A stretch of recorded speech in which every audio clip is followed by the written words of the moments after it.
Persebaya Surabaya tidak ingin terburu-buru dalam menanggapi wacana kuota 8 pemain asing untuk kompetisi musim 2024-2025. Menurut Direktur Operasional Persebaya, Chandra Wahyudi, keputusan ini diambil karena mereka belum menerima aturan resmi dari PSSI. Ranahnya untuk membuat regulasi kan di PSSI, dan PSSI belum menyampaikan ke klub terkait aturan itu, kata Chandra Wahyudi. Direktur Utama PT LIB, Ferry Paulus, mengusulkan penambahan kuota pemain asing untuk musim depan dari 5+1 menjadi 6+2.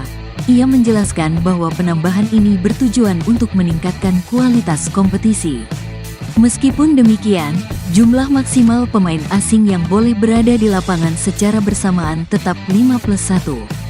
Mungkin baru omongannya dari Dirut saja, yang jelas di klub, kami belum punya pegangan surat dan keputusan. Untuk itu, kami masih berasumsi aturan musim lalu saja, kata Chandra. Persebaya Surabaya telah memperkenalkan 2 pemain asing untuk musim depan, yaitu Bruno Moreira dari Brasil dan Flavio Silva dari Portugal. Kedua pemain ini dikontrak oleh Persebaya hingga musim 2026. Sudah 2 pemain asing yang kami rilis. Nanti bertahap, dilengkapi, sambil nunggu kepastian regulasinya seperti apa, pungkas Chandra Wahyudi.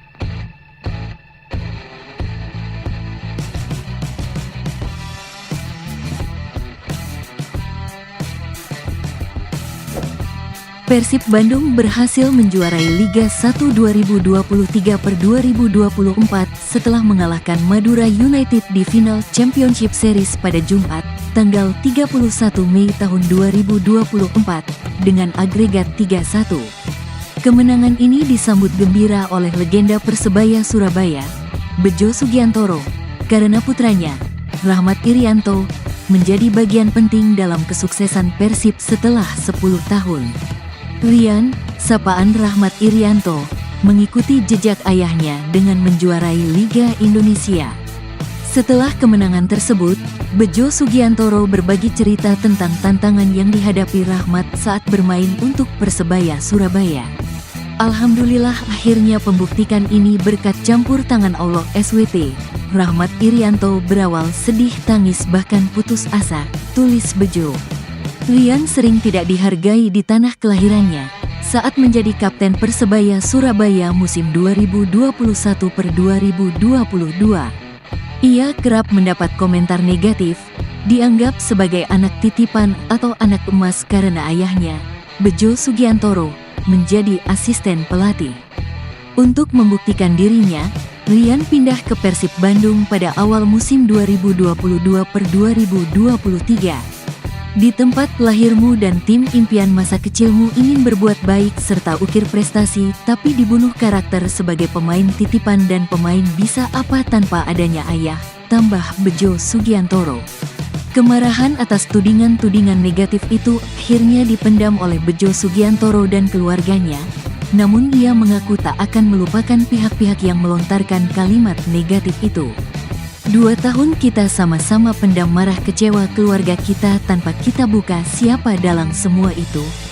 Kita maafkan tapi kita tidak akan lupa orang tersebut, karena kecintaan kami sekeluarga pada tim kebanggaan kami tanah kelahiran kami Bajul Ijo. Kita nikmati rasa kecewa, sakit selama itu kita nikmati bersama dan saling menguatkan, tambah Bejo Sugiantoro. Bagi Bejo, menerima tawaran Persib Bandung adalah keputusan terbaik yang dibuat oleh anaknya, bukan tanpa alasan tetapi karena ada ikatan khusus melihat ibunda dari Rian merupakan kelahiran tanah Pasundan. Dan akhirnya datang tawaran bergabung tim Persib tanah leluhur dari mamanya Yeti, Rahma tanah Pasundan berkat doa restu Umi dirimu meninggalkan zona nyaman. Berpetualang berjuang kerja keras, katanya. Penerimaan baik yang ditunjukkan dari Persib dan para pendukung juga menjadi alasan bangkitnya Rahmat Irianto. Diterima dengan tulus tangan terbuka sebagai keluarga di kota keduamu. Akhirnya kau bungkam cibiran mereka dan hinaan itu dengan membawa tim Persib. Allahu Akbar, tulis Bejo Sugiantoro. Terakhir, Bejo menekankan sekali lagi bahwa Rian bukanlah seorang pemain yang hanya berlindung di bawah nama besar ayahnya. Sekali lagi mohon maaf, RI 53 bisa juara karena kerja keras tanpa bayang-bayang ayahnya. Ayah bangga padamu anakku. Rahmat Irianto, legenda Persib. Nikmati kadarullah ini, tetap rendah hati, pungkasnya.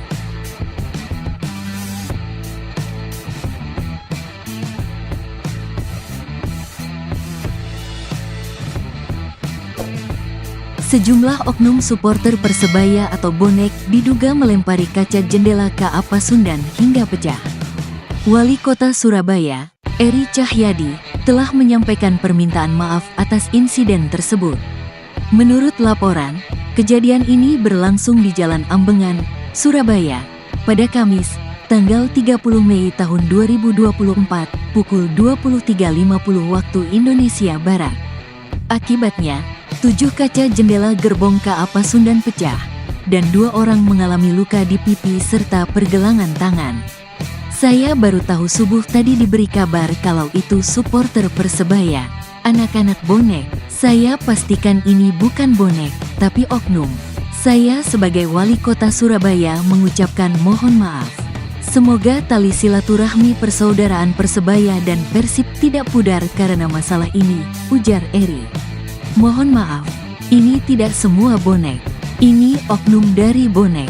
Bonek tidak tahu semuanya juga soal kejadian semalam itu, katanya. Eri Cahyadi telah berkoordinasi dengan kepolisian dan supporter sepak bola di Surabaya. Ia meminta agar semua supporter saling menjaga dan tidak mudah terprovokasi. Untuk mencegah vandalisme terulang, pihaknya bekerja sama dengan kepolisian dan supporter sepak bola di Surabaya untuk menjaga keamanan di stasiun. Iya, nanti teman-teman Polres. Karena Suramadu ada Polres Tanjung Perak, setelah masuk kota ada Polrestabes Surabaya. Kita akan koordinasi jangan sampai terulang, jelasnya.